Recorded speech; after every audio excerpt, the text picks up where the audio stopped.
Bismillahirrahmanirrahim. Assalamualaikum warahmatullahi wabarakatuh.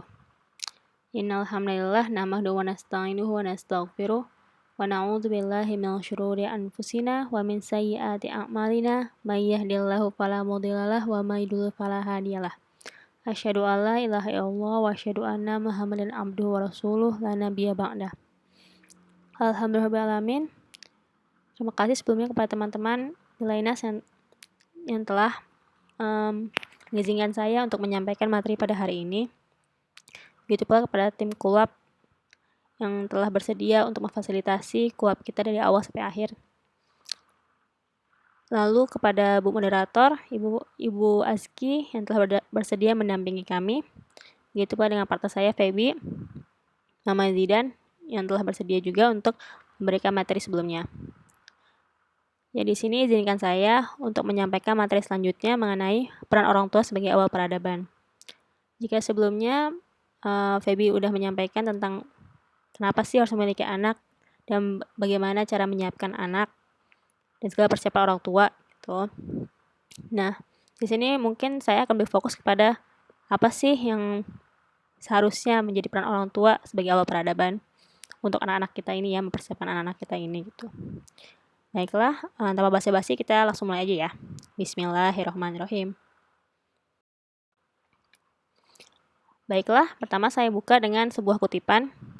Parenting is art, no one can see it as you see it, it's unique and one and only. Kita harus tanamkan pada diri masing-masing ketika kita menjadi orang tua bahwa seni pengasuhan dan pendidikan itu adalah seni pengasuhan dan pendidikan setiap keluarga itu berbeda, sehingga kita tidak bisa menghakimi ataupun membandingkan satu metode pendidikan satu keluarga dengan keluarga lainnya. Karena dengan nilai-nilai dan pemahaman yang masing-masing orang tua miliki, inilah yang membuat seni pengasuhan setiap keluarga itu unik dan hanya satu-satunya.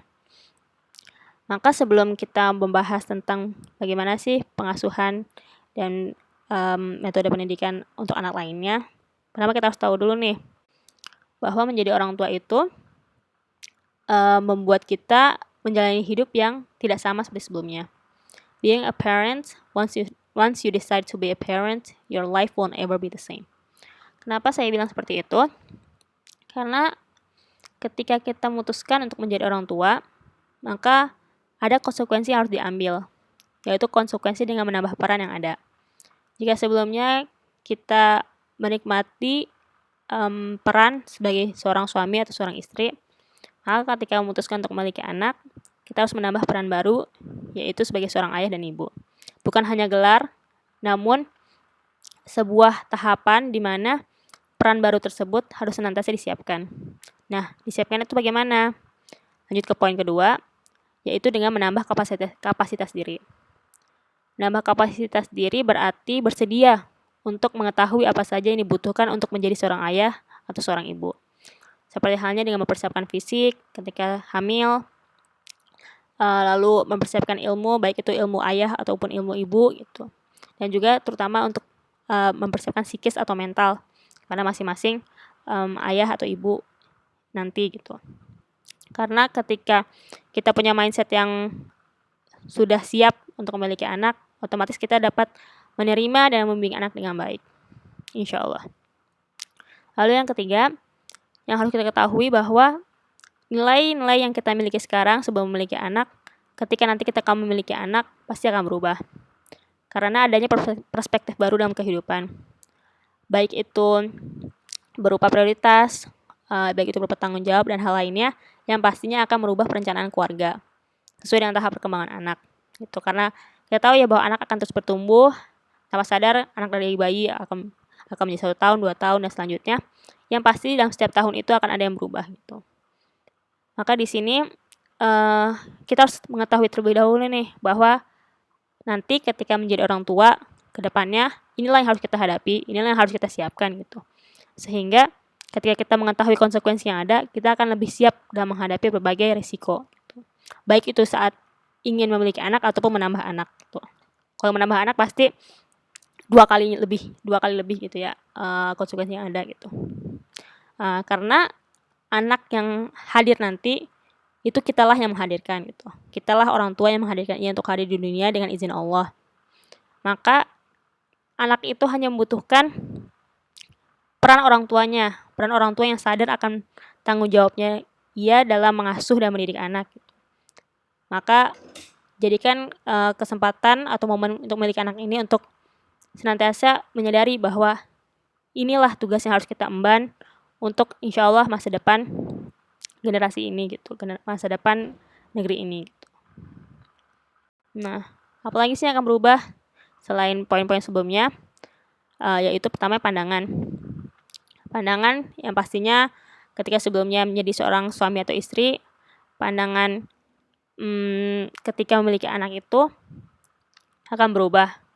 Yang awalnya mungkin hanya cukup dengan peran peran suami mencari nafkah untuk berdua, lalu sekarang ketika memiliki anak harus menambahkan lagi gitu usahanya gitu. Lalu prioritas pun yang sebelumnya mungkin hanya untuk berdua saja, ketika memiliki anak prioritas pun bergeser kepada anak. Seperti itu. Melihat anak pun nanti mungkin ketika kita masih gadis atau ketika kita masih berdua melihat anak, wah lucu ya gitu.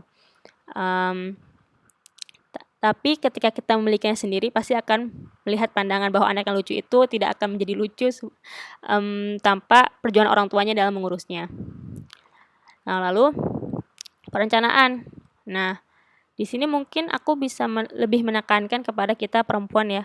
Perempuan yang memiliki banyak mimpi, yang sebelumnya ketika sebelum memiliki anak memiliki rencana-rencana yang harus diwujudkan dalam 1 atau 2 tahun ke depan gitu. Maka ketika memutuskan dengan sadar untuk memiliki anak, kita harus menyadari juga bahwa mimpi kita yang mungkin kita rencanakan saat ini harusnya disesuaikan dengan ditunda gitu. Jadi memiliki anak bukan berarti mimpi kita berhenti, namun lebih kepada tertunda. Tertunda karena kita memilih untuk memprioritaskan mengurus anak terlebih dahulu. Karena apa perencanaan? Karena ketika kita mengetahui perubahan perencanaan tersebut, kita akan lebih siap untuk menghadapi ketika memiliki anak. Karena tak jarang kita ketahui ketika memiliki anak, efek yang paling besar itu dirasakan oleh para perempuan, baik itu dengan postpartum depression, baby blues, dan power inferior, di mana ketika kita para wanita yang sebelumnya merasa merdeka dengan diri sendiri ataupun dengan dengan capaian yang kita miliki, ketika kita memiliki anak pasti akan merasa turun sekali kualitas hidupnya gitu. Padahal sebenarnya bukan turun tapi berganti gitu. Nah, maksudnya berganti bagaimana? Karena kita memprioritaskan anak itu terlebih dahulu dibanding karir kita atau mungkin pendidikan kita dan lain sebagainya. Insya Allah jika nanti ke depannya kita mau melanjutkan mimpi tersebut, maka ketika anak sudah 2 tahun terpenuhi, sebagaimana yang dijelaskan Feby sebelumnya, hak-haknya sudah terpenuhi, maka insya Allah bisa dilanjutkan kembali dengan pertimbangan nanti mungkin akan ada penyesuaian terhadap bagaimana pengasuhan anak dan sebagainya. Lalu yang ketiga, pengelolaan.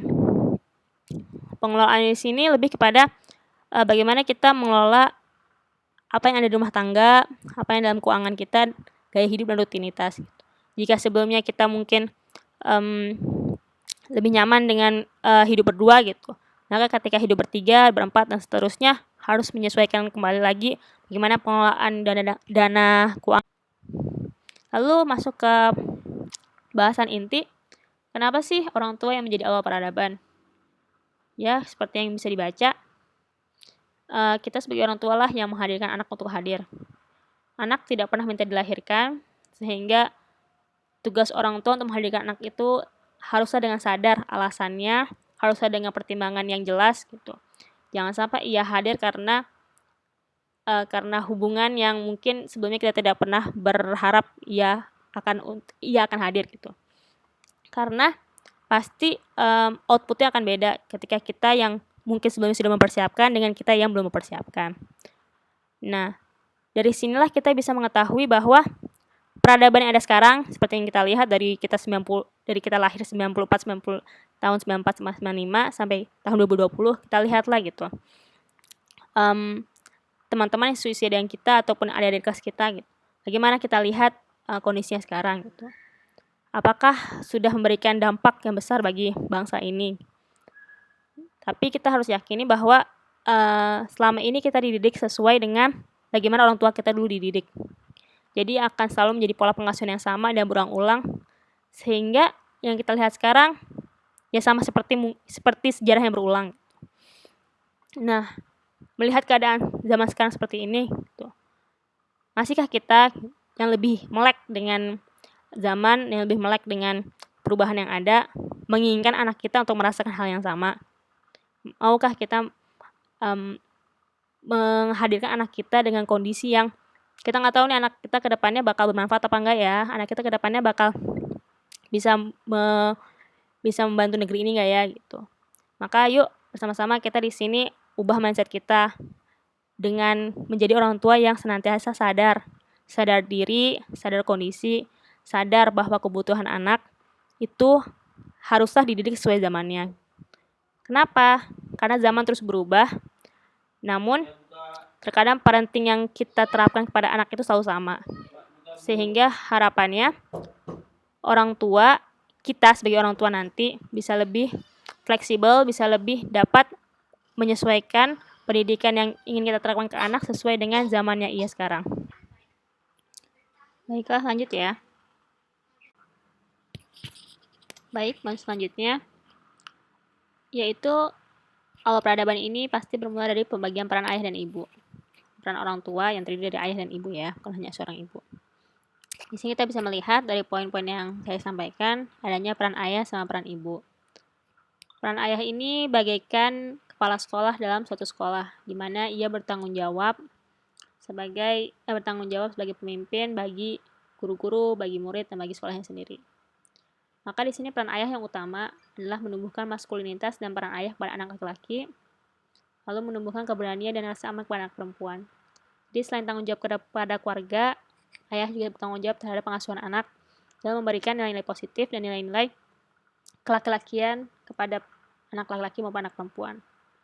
Di sini juga sama untuk peran ibu, ketika mungkin ayah lebih kepada kepala sekolah dalam suatu sekolah, maka ibu lebih kepada guru dalam suatu kelas, di mana anak-anaklah yang sebagai muridnya. Nah, di sini peran ibu adalah menumbuhkan sifat lemah lembut dan sabar kepada anak laki-laki, sehingga ia dapat menghormati dan memuliakan wanita. Begitu pula menumbuhkan kemandirian dan peran ibu kepada anak perempuan, sehingga anak perempuan ketika besar nanti akan lebih siap untuk menjalani peran sebagai seorang ibu. Nah, di sini sebenarnya pembagian peran ayah dan ibu itu yang utama kita bisa melihatnya dari tahapan usia seorang anak. Seperti halnya ketika anak ini berusia 0 sampai 2 tahun. Saat ya sama seperti yang saya bisa sampaikan, di mana 2 tahun pertama anak itu seorang ibu haruslah dekat dengan anaknya melalui proses menyusui, melalui proses menyayangi, mengasuhi, dan berbagai lainnya. Karena di usia inilah komponen-komponen utama bagi seorang anak dalam memahami emosi, memahami lingkungan itu dari ibunya. Lalu 3-6 tahun dekat dengan kedua orang tua. Jadi di masa 3-6 tahun ini anak mulai bereksplorasi dan membutuhkan bimbingan dari kedua orang tuanya. Mungkin bisa dengan proses gimana ayah bermain dengan menstimulasi motorik kasar dan halusnya, dan ibu pun bisa lebih kepada faktor kognitif dan emosionalnya gitu. Jadi di usia 3-6 tahun ini bebaskan anak untuk bereksplorasi, untuk berekspresi, namun tetap dalam pengawasan kedua orang tua. Lalu yang ketiga itu 7-10 tahun. Di 7-10 tahun ini di switch ya. 7-10 tahun ini dekatkan anak sesuai dengan gendernya masing-masing. Dalam artian ketika seorang anak laki-laki, dekatkanlah kepada ayahnya untuk dapat menerima secara penuh nilai-nilai dan segala hal yang perlu diketahui mengenai laki-laki itu sendiri gitu.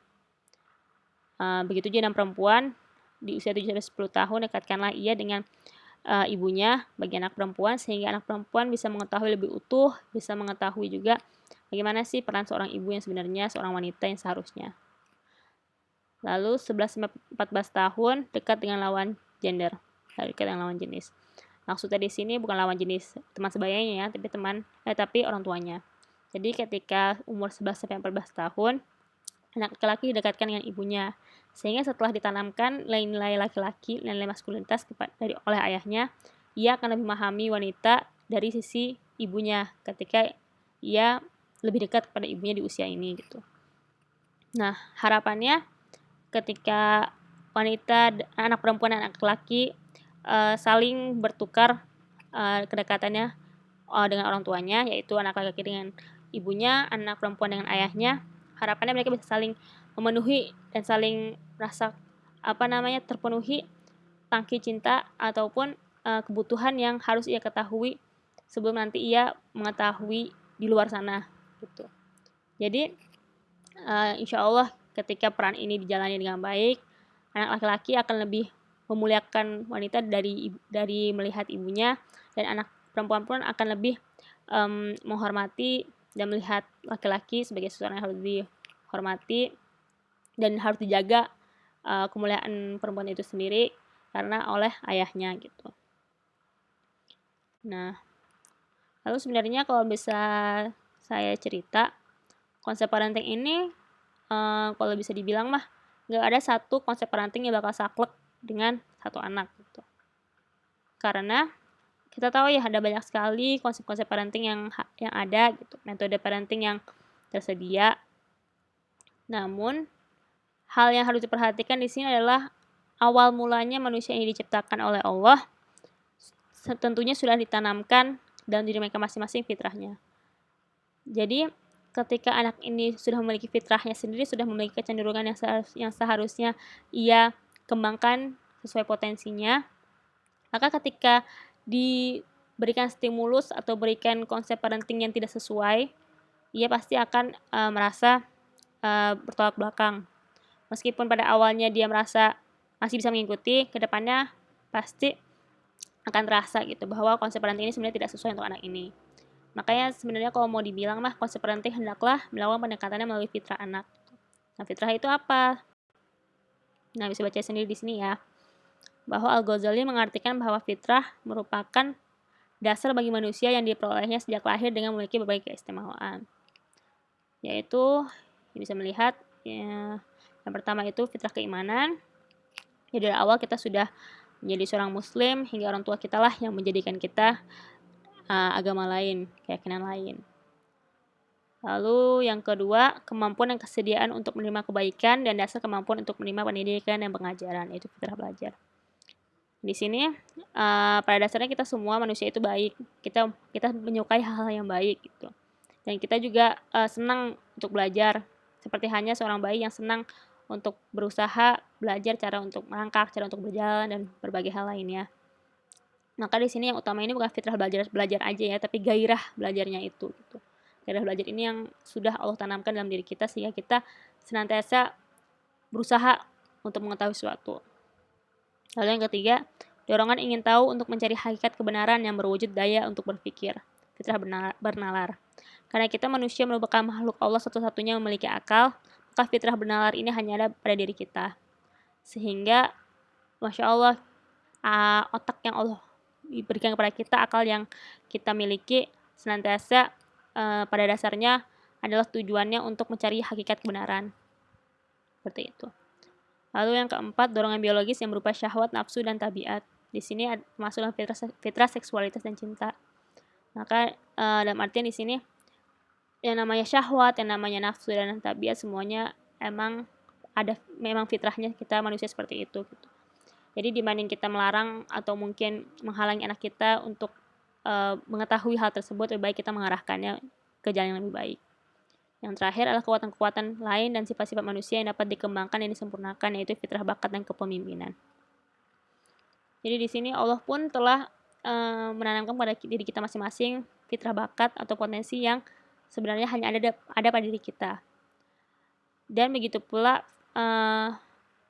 fitrah kepemimpinan yang seharusnya kalau dibilang mah kita masing-masing itu sebenarnya siap jadi pemimpin dan siap pula untuk dipimpin.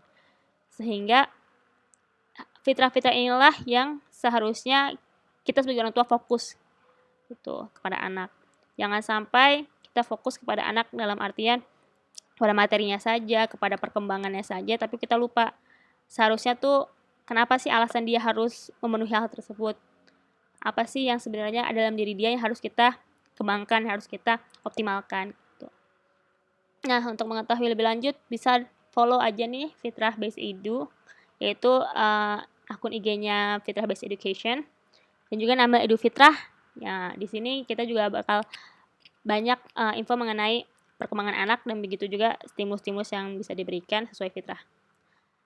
Baiklah, lanjut. Di sini saya ingin menyatakan bahwa pendidikan yang diberikan hendaklah sesuai dengan tujuan kita diciptakan sehingga peradaban yang ada sesuai dengan misi penciptaan Allah. Ya kita tahu ya, zaman kita sekarang atau zaman kita beberapa tahun sebelumnya, sebelum kita masuk dunia kerja, kita mungkin merasa bahwa dulu kita kuliahnya apa atau dulu kita sekolahnya apa, namun sekarang kita nggak tahu nih apa yang bisa menjadi potensi kita untuk dapat memberikan dampak gitu. Padahal sebenarnya masing-masing kita memiliki potensi yang sebenarnya bisa berdampak bagi orang lain. Namun karena pendidikan yang dulu kita jalani membuat kita tidak fokus pada hal tersebut dan fokus pada hal-hal material yang sebenarnya tidak perlu kita pelajari. Maka sebenarnya hidup di dunia ini sederhana ketika kita mengetahui tujuan apa kita diciptakan dan potensi apa yang kita miliki. Sehingga sesuai nih potensi yang kita miliki yang telah Allah tentukan dengan misi penciptaan Allah, yaitu manusia diciptakan oleh Allah untuk menjadi khalifatul ard, gitu. Untuk menjadi pemimpin di muka bumi. Pemimpin di muka bumi seperti apa? Seperti yang bisa selaras dengan alam, selaras dengan lingkungan, sehingga bisa menjaga bumi ini dengan baik. Seperti itu. Nah, makanya tugas orang tua itu berat banget sebenarnya kalau dipikir. Tapi kalau bukan kita yang orang tua yang menyadari hal tersebut, siapa lagi gitu. Jangan sampai orang tua yang memiliki pemikiran yang jauh dari Islam yang menjadi dominan gitu. Nah, kenapa sih gitu kan harus memahami fitrah anak gitu. Karena ketika memahami fitrah anak, kita akan lebih tenang dan memahami bahwa anak lebih mengetahui kapan ia siap untuk mencapai suatu tahap perkembangan. Maka di sini sebelumnya jika mungkin orang tua merasa tugas orang tua hanyalah menghidupi anak dan menyelesaikan tugasnya untuk memenuhi perkembangan anak gitu. Maka terkadang ada sebagian orang tua yang mungkin merasa kok anak usia segini belum bisa gitu. Padahal yang namanya ikhtiar itu yang namanya stimulus itu ikhtiar. Sehingga ketika kapan anak siap atau tidaknya itu memang tergantung pada anaknya sendiri karena ialah yang lebih tahu kapan ia siap. Nah, tapi di sini kita jangan lengah dalam artian nanti dia juga bisa jalan kok, juga bisa kok merangkak atau juga bisa kok nanti ini sendiri gitu. Karena fitrah ini juga harus selaras dengan tahap perkembangan anak. Dalam artian orang tua, terutama ibu harus mengetahui juga nih apa aja sih indikator pencapaian yang harus anak capai itu di usianya. Misalnya usia 10 sampai 1 tahun ini, 10 bulan sampai 1 tahun dia bisa berjalan. Gitu. Maka ketika dia 2 tahun belum bisa berjalan, ini sudah termasuk red flags. Sehingga orang tua harus lebih peka dan mengawasi setiap perkembangan anak setiap bulannya gitu. Nah, maka di sini selaraskan stimulus dengan tahap perkembangannya, pantau terus milestone anak sesuai usianya, sama fokus pada peran dan cara yang dilakukan daripada hasil yang didapatkan. Jadi misalnya ketika kita mengetahui ini bahwa stimulus ada ikhtiar, jadi kita tidak akan selalu melihat hasil. Seperti misalnya saya dulu menstimulasi Tizam untuk merangkak dari sejak usia dia merayap itu 6 bulanan lah, 6 bulan 7 bulan. 6 bulan 7 bulanan lah. Tuh kan. Maksudnya dalam artian dia bisa merayap tapi belum bisa merangkak. Sampai akhirnya dia 7 bulan, 8 bulan, 9 bulan ketika teman-teman yang mungkin sudah bisa merangkak, dia masih belum bisa sama sekali. Hingga qadarullah pas 10 bulan dia merangkak sendiri. Jadi kalau dipikir mah stimulus itu tidak bisa kita targetkan kapan anak bisa melakukannya. Karena mungkin dia gak bisa bilang ya aku bisanya pas 10 bulan bun merangkaknya gitu. Makanya sebenarnya kalau dibilang mah kita ikhtiar melalui stimulus dan tawakal terhadap hasilnya gitu. Karena anaknya lebih tahu dan fitrahnya dia pasti yang pembelajar gitu. Jangan sampai kita memarahinya karena dia belum bisa merangkak atau belum bisa berjalan karena merasa stimulus yang kita berikan sudah cukup padahal emang belum saatnya aja. Nah, maka itu sebenarnya anak-anak itu yang kita miliki membutuhkan orang tua yang berperan sesuai fitrah anak itu sendiri. Maksudnya gimana tuh Zat? Gitu. Nah, kita bisa melihat di sini di fase pralatih itu 0-6 tahun, children as a player, parent as facilitator. Jadi dalam fitrah based education melihat bahwa di usia 0-6 tahun anak-anak ini adalah pemain. Pemain dalam artinya mereka bisa melakukan apapun, mereka bisa bermain apapun dengan bebas. Dan di sini orang tua hanyalah sebagai fasilitator. Fasilitator di sini maksudnya adalah menyediakan apa yang mereka butuhkan, baik itu lingkungan, baik itu asupan, dan berbagai hal lainnya yang dibutuhkan oleh anak dalam bereksplorasi. Maka di sini jangan buru-buru gitu, anak mau belajar berhitung cepat-cepat atau baca cepat-cepat gitu. Karena sebenarnya di usia ini mereka masih butuh untuk yang namanya mengetahui dulu nih sebenarnya potensi aku tuh apa ya gitu. Soalnya kalau dibilang mah anak-anak di usia 0-6 tahun ini kalau misalnya kita biarkan ia bermain, kita kasih ia apa yang ia butuhkan, akan terlihat kecenderungan dia kemana. Meskipun kita belum bisa memastikan dia besarnya akan selalu fokus pada sini, tapi setidaknya kita mendukung ketika ia berbinar-binar melihat permainan tersebut atau kegiatan tersebut. Seperti itu. Lalu yang fase kedua itu pre-akil balik. Yang pertama itu 7-10 tahun. Di sini bisa dibilang di usia 7-10 tahun anak mulai diberikan tanggung jawab. Tanggung jawab di sini children as worker, learner, and explorer, parent as coach and guide. Di masa 7-10 tahun kan sebenarnya udah wajib sholat ya. Nah, maka di usia 0-6 tahun kita tanamkan tauhidnya, kita tanamkan nilai-nilai keagamaan yang benar dan yang bisa diterima oleh anak sehingga menjadi suatu kebiasaan, sehingga di usia 7-10 tahun dia bisa melakukan ibadah tersebut dengan senang hati. Maka di usia akil balik yang pertama ini, anak bisa dimulai dilatih fitrah belajarnya gitu. Jadi bisa kita ajarkan berbagai hal di usia ini. Nah, dan kalau bisa di usia ini anak-anak sudah setidaknya mengetahui lebih dalam apa sih potensi yang ia miliki dan artinya ketertarikan dia kepada apa. Dan di sini orang tua emang harus fokus banget kepada perkembangan anak dan kepada minatnya dia kemana. Jangan sampai orang tua memaksakan sesuatu yang sebenarnya tidak ia sukai, karena itu pasti akan menurunkan atau mungkin malah melukai fitrah belajar dan fitrah bakatnya. Lalu yang ketiga, masa pre-akil balik yang kedua itu 11-14 tahun. Children as apprentice, parent as coach and mentor. Sebenarnya kalau dibilang mah di usia ini anak-anak itu udah mulai mandiri tapi masih belum bisa kita lepas. Karena di usia 11-14 tahun ini rata-rata pasti udah ada yang balik kan ya. Nah di usia balik ini sebenarnya anak-anak udah bisa dikasih tanggung jawab, yaitu ketika mungkin dia cenderung minatnya kepada seni. Bisa nih nanti kita masukkan dia ke kelas seni atau mungkin kita izinkan dia untuk ikut magang di kelas di seni juga gitu kan, misalnya di pameran dan sebagainya, sehingga ia bisa menyalurkan bakatnya dan bisa lebih fokus melihat lingkungan atau komunitas yang ada. Jadi ketika mungkin masa pre-akil balik dia hanya dengan dirinya sendiri dan dengan bantuan orang tua, maka di usia 11-14 tahun ini mulailah ia untuk mulai magang nih, misalnya children as apprentice di sini dia sebagai pemula. Jadi dimasukkan diterjunkan ke dalam komunitas dan masyarakat agar ia lebih tahu bagaimana sebenarnya potensi ia tersebut. Nah, yang terakhir itu adalah post akil balik, yaitu setelah akil balik di mana usianya lebih dari 15 tahun. 15 tahun yang lebih ya. Di sini parents as partner mukallaf. Di sini orang tua sebenarnya kalau misalnya secara idealnya orang tua hanyalah sebagai pendamping anak. Jadi karena anak ketika dia lebih mengetahui apa potensinya sejak dini ataupun sudah menseriusinya sejak awal, pasti dia akan merasa lebih cukup dan siap untuk menjalani hidup sendiri.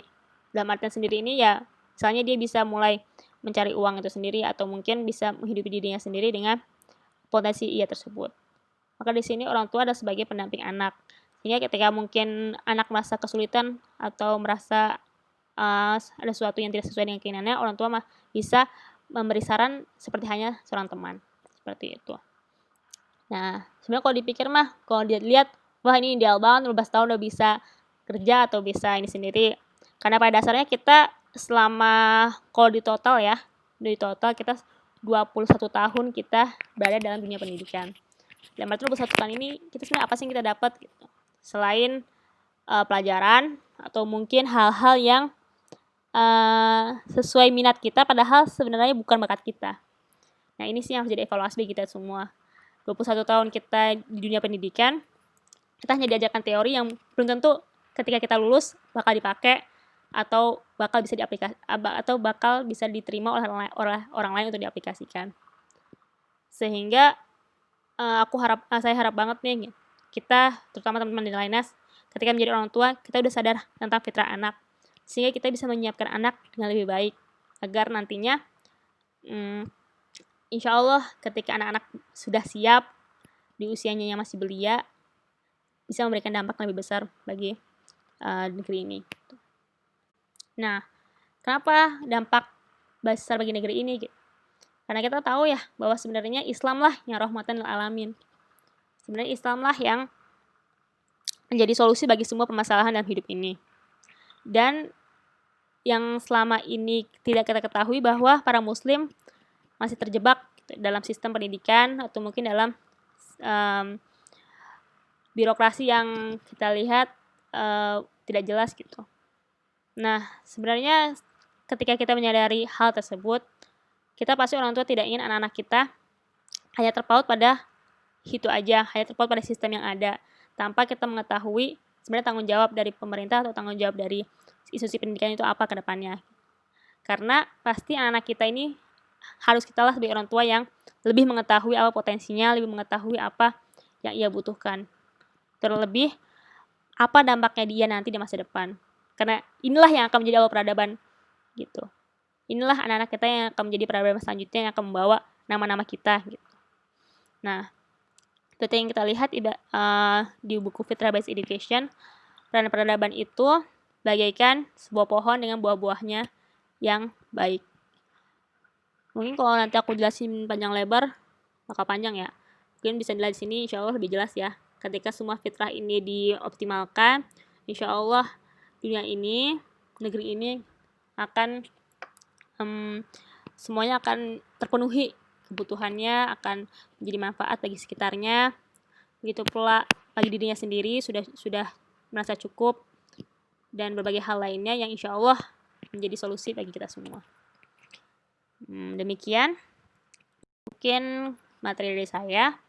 Kurang lebihnya mohon maaf, karena selama penyampaian pasti ada kata-kata atau mungkin penjelasan yang kurang sesuai. Mohon dimaafkan ya teman-teman, karena segala hal yang buruk datangnya dari saya sendiri, dan segala kebaikan dan manfaat yang nanti teman-teman dapatkan datang dari Allah SWT. Wabillahi taufiq wal hidayah, waridho wal inayah. Wassalamualaikum warahmatullahi wabarakatuh.